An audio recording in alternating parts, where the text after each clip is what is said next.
19 años, hackers dicen que robaba $50.000 por mes. Estafaban a decenas de personas desviando su dinero a cuentas propias. La semana pasada la noticia volvió a ponernos en alerta. La Policía Federal detuvo a un adolescente de 19 años acusado de cometer fraudes electrónicos a nivel internacional desde un departamento en el barrio porteño de San Cristóbal. Según determinó la División de Delitos Informáticos, el joven hacker lograba filtrarse en sitios de pagos online para desviar el dinero de transacciones comerciales ajenas hacia un servidor personal. En un contexto en el que cada vez más personas realizan operaciones financieras a través de la web, la noticia sirvió para alimentar la sensación de ciberinseguridad. Realizar compras o pagos a través de Internet no es tan seguro como creíamos. Por medio de robos de identidad y de datos íntimos, la sustracción de claves bancarias, técnicas como el phishing, los spywares, keylogger, la publicidad online, el chat y los foros, los ciberdelincuentes se valen de la inocencia, la ignorancia y la confianza de los usuarios para hacer su trabajo. Y si bien los bancos, los portales de pago y los soportes para transacciones financieras online acrecientan constantemente sus mecanismos de seguridad, los fraudes informáticos no se detienen. ¿Estamos obligados a ser especialistas en computación para estar tranquilos? ¿Sirve realmente que el banco nos pida cada 3 meses que cambiemos de contraseña? ¿Cómo podemos saber si nos estamos exponiendo más de lo necesario cuando decidimos adquirir algo sin movernos de casa y con solo un clic? ¿Quién responde por los consumidores en casos de estafas online? Los expertos en seguridad en la informática que invitamos hoy a Todavía es temprano quizás puedan ayudarnos a responder algunas de estas preguntas. Muy bien, da un poco de quickie realmente lo que acabamos de ver. Estamos para conversar sobre este tema con Laura Quiñones Urquiza, que Laura es perfiladora criminal egresada del Instituto Universitario de la Policía Federal Argentina. Perfiladora, entiendo, estimada Laura, que es alguien que se dedica a percibir los perfiles, digamos. Claro, es alguien que en base a evidencia, es decir, a la conducta criminal, va sacando rasgos de personalidad del sujeto, del agresor o los agresores, probable estilo de vida, problemas psicológicos, quizás lugar de residencia o de trabajo, etc. Qué profesión rara, digamos. Ser perfilador es una profesión. Claro, es linda, es parte de la criminología forense, digamos, y es todo más o menos. Muchas gracias por venir, Laura. No, gracias a También vos. está con nosotros para compartir este programa Hernán Raschiati, que es especialista en seguridad de la información y es director de SIC Labs, que es una compañía dedicada a la seguridad de la información. Hernán, muchísimas gracias por venir también.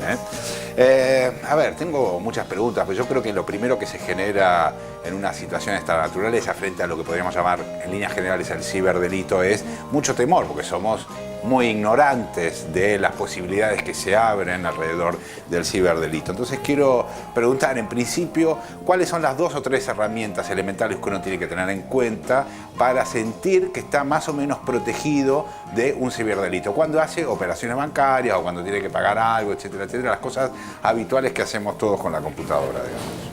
Bueno, fíjate que realmente el informe me pareció fantástico. Sí. De hecho, se mostraron muchas de las cuestiones que realmente tienen que ver con los ataques habitualmente. Y si me preguntás, en primera instancia creo que lo que deberíamos conocer es que tenemos un riesgo, ¿sí? Muchos de nosotros cuando usamos Internet, los usuarios tradicionalmente, acceden a Internet sin pensar que también existe un riesgo. Después hay que ver cuánto de ese riesgo decidís tomar o no. Te doy un ejemplo puntual. Cuando vamos a cargar combustible a la estación de servicio, le damos la tarjeta de crédito al playero, el playero se va, vuelve con nuestra tarjeta un rato después. La verdad no sabemos cuántas transacciones hicieron.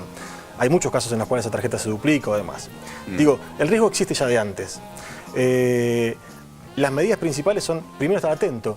Si vemos el informe, muchas de las cosas que mencionaban tienen que ver con los ataques a las personas, más allá de que esté involucrada la tecnología. Esto es el engaño. Entonces, el estar atento principalmente, y para arrancar, sería una muy buena medida. Yo te hago una pregunta. Digamos, yo opero mucho por Internet en el home banking.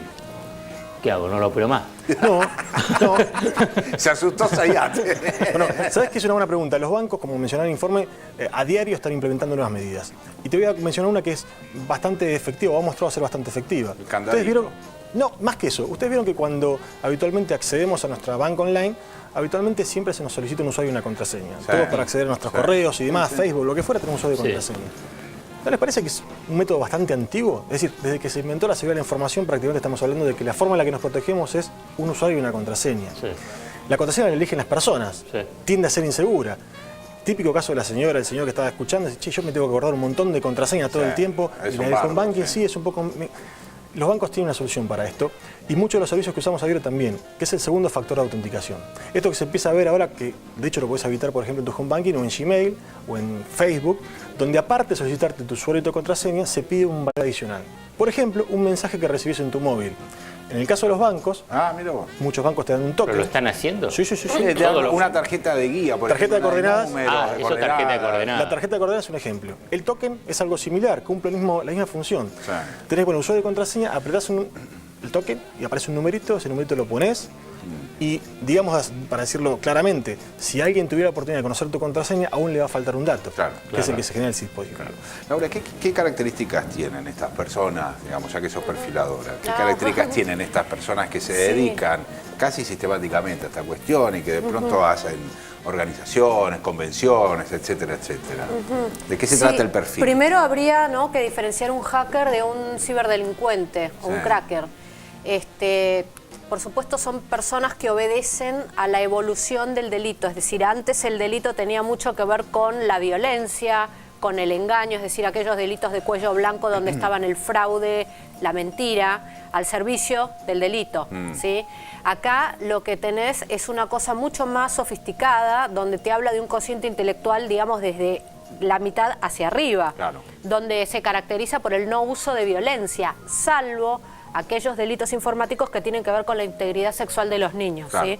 O la extorsión, por ejemplo, o las amenazas o el ciberstalking. Claro, pero si no son delitos limpios, podemos decir así, si es que existe un delito limpio, que por cierto es una contradicción. Prolijo, digamos, sí. Sofisticado y que carece, como decía Sutherland, digamos, quien fue aquel que acuñó el delito o el delincuente de cuello blanco, a todos aquellos delincuentes que abusaban de la confianza de las otras personas y que lograban obtener, digamos, dinero o lucro para sí mismos. Claro. Y a nivel de la edad, porque el que habían agarrado ahora era un joven de 19, 20 años. En general, ¿son jóvenes o...? Sí, aquellos, digamos, que empiezan como hackers son chicos muy jóvenes, ¿no? A partir de los 12, 10 años... y se caracterizan por ser personas, chicos, que tienen un gran nivel de curiosidad, ¿sí? Y ganas de desafíos constantes, es decir, toda esta intelectualidad que ellos tienen y que quizás no se adecúan mucho al grupo de amigos de colegio, ¿sí? Sí se adecúa y se encuentra en una especie de hermandad con otros hackers. Esto lo arroja un estudio que hizo Raúl Chiesa, que es un hacker italiano, junto con Silvio Chiappi y Estefanía, no me acuerdo del apellido de esta chica. Habían hecho un digamos, proyecto junto a John Douglas del FBI, perfilador en jefe del FBI, que se llamaba Profiling Hackers, o sea, donde toda la comunidad hacker iba llenando tópicos y que todo tenía que ver con una estadística de cómo era la sociología en los hackers, qué preferían, qué es lo que los llevaba, por ejemplo, a craquear o a robar, a estafar, y qué es lo que los llevaba solamente a, digamos, penetrar sistemas y dejar allí en el sistema que penetraron de seguridad un mensaje que dice: tu problema en seguridad es tal, mi nombre es tal, ubícame. Claro. También son delincuentes raros en eso, son totalmente distintos. Claro. Estaba pensando, Hernán, una pregunta más para hacerte antes de terminar, de cómo nos podemos defender, al margen de este diagnóstico que estamos haciendo sobre cuál es la capacidad del delito informático. ¿Cómo nos podemos defender los tipos comunes de una cosa de esta naturaleza, más allá de que te puedan dar una tarjeta de coordenadas, digamos, en el resto de las cosas, compra por internet, etcétera, etcétera?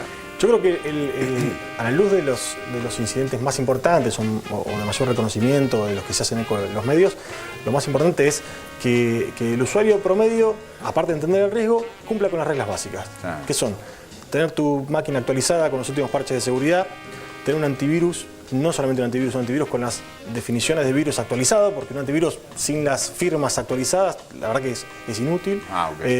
Y eventualmente tener esa precaución de, cuando se accede a una compra online, acceder a sitios que parezcan ser fidedignos y demás. Y te voy a decir algo que no se suele decir mucho, pero para mí es muy importante, a lo de las circunstancias, que es, no muchos tenemos el hábito de mirar los resúmenes de cuenta a fin de mes de las tarjetas de crédito, y muchos de estos delitos pasan desapercibidos a menudo. Claro, porque es un pesito en cada tarjeta. Exactamente.